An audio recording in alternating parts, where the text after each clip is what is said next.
Hello and welcome to today's episode of the Vibrate Higher podcast. I am your host, Joelle. If you are new to the podcast, welcome. If you are not new, welcome back. So a few weeks ago, I dropped an episode as a heads up to the tribe that you all are going to start seeing a lot more spiritually focused content here. And I did that because I've been feeling a deep pull to honor who I am at my core. And that is a woman anchored in her spirituality. It's not just a part of me. It's the foundation for everything I teach here on this platform, everything I include in my courses and in my coaching work. So after I released that episode, I had a listener comment that they wanted me to go more in depth about the three-way intersection of science, religion, and spirituality.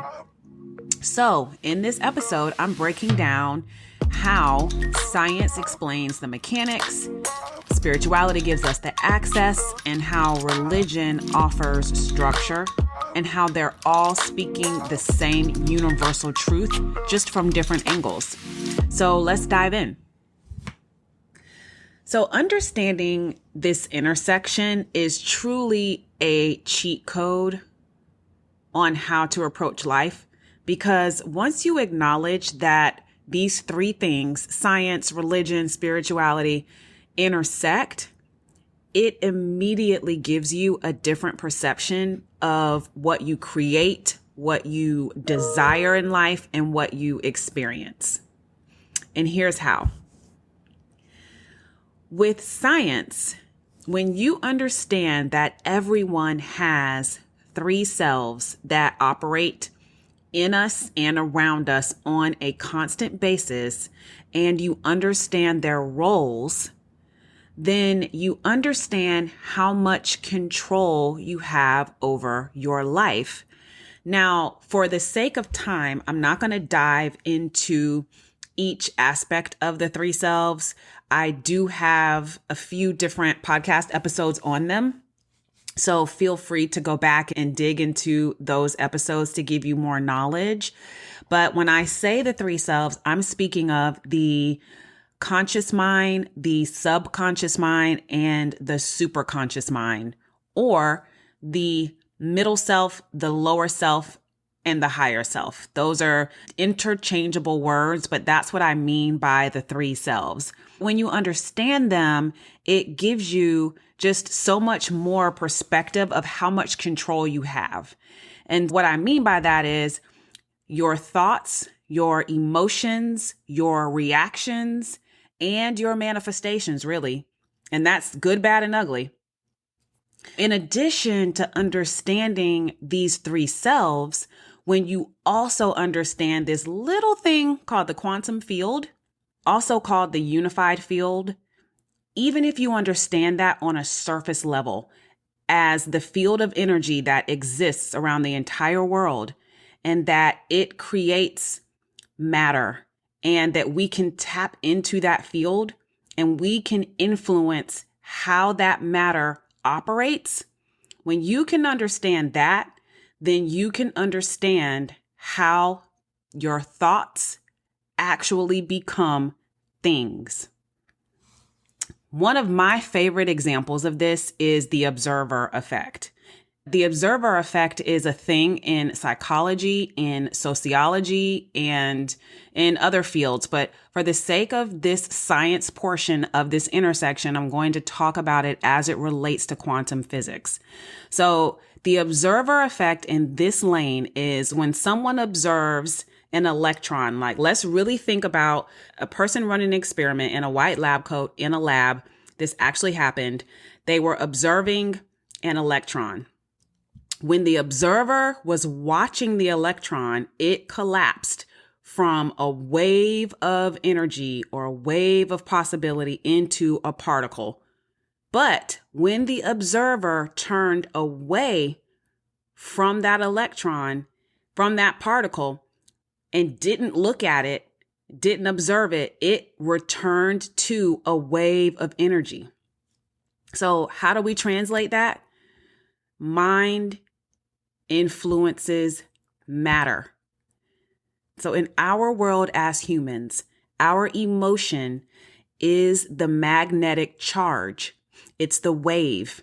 And our thought or our intention is the information carried on that wave. And what is carried on that wave can produce matter. So to quote Dr. Joe Dispenza, who has done a phenomenal job of researching this particular concept, and he can explain it in a way that is very digestible to people who are not scientists. To quote him, he says, "The feelings that you emote are the magnetic charge in the quantum field, and how you think and how you feel broadcasts an electromagnetic signature that influences every single atom in your life." So how do we put that in simple terms?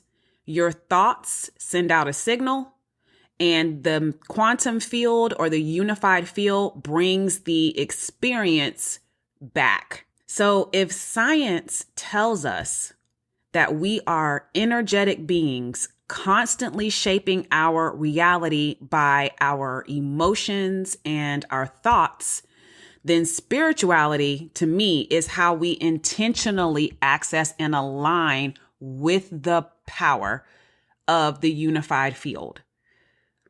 So that's intersection one, science and spirituality.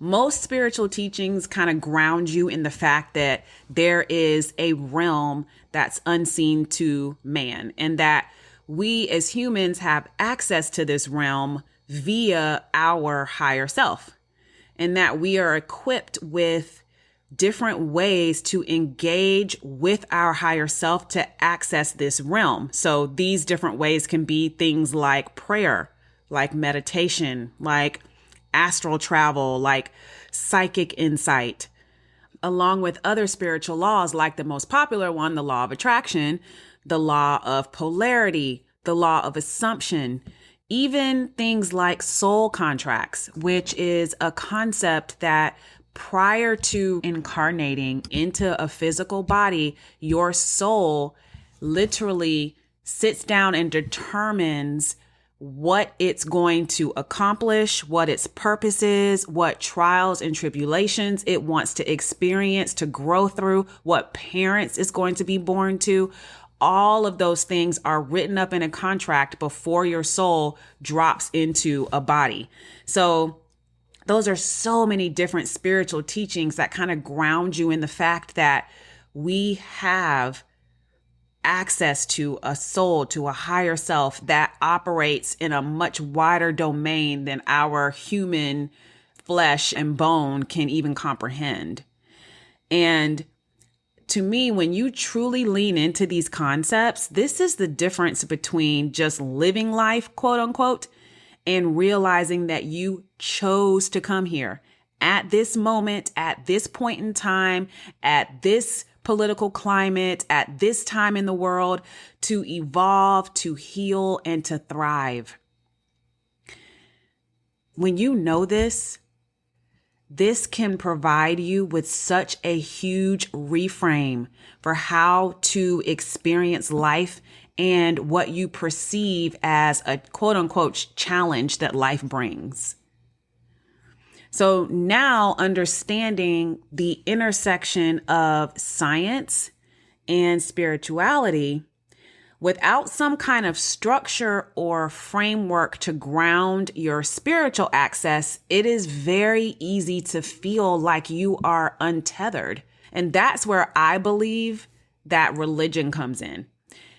And I don't see religion as a limitation. I see it as a structure that helps so many people make meaning of life, find direction, and embody values that align with their belief system and with their higher self. I think religion is such a powerful paradigm, and I feel like it underpins spirituality in such a beautiful way when you really unpack it and think very high level and open-minded about it. Because in my opinion, we were born with power. We were born with spiritual gifts. And then most of us, via our upbringing, our life path, we identify with a religion, and it's a set of beliefs that gives us a structure. I know for me, as a part of my awakening, I was very curious, and I still am, about many different religions. So I was raised as a Christian and grew up in a Christian church. I went to Catholic school, so I studied Catholicism. I understood it. And now I've broadened my horizons and studied other religions, some mainstream religions, others that are not so mainstream. Right now, I'm studying Huna, which is an ancient Hawaiian belief system. They don't refer to it as a religion, but it's pretty much a psycho-spiritual religion, truly. And when I look at the common thread amongst most religions and most systems, they kind of point to the same concepts, which are a belief in something higher than ourselves, and that higher consciousness or God, or some religions have multiple gods, guiding you to living your best life or being your best self here on earth via how you act, how you think, and how you show up. So whether it's Christianity, Huna, Buddhism, or metaphysics, what I keep finding is this: we are all being pointed back to who we really are, which are divine, powerful creators with access to something greater and a responsibility to live in alignment with that truth. And so for me, that is what I mean by science and spirituality and religion all intersecting. So how do you use this in real life? Here's a starting point. One, I think, start to pay attention to your dominant thoughts and your dominant feelings. So I want to share a quote with you that I literally just saw yesterday, and it hit so good. The quote says, "You need to learn how to select your thoughts just like you select your clothes every day." So true.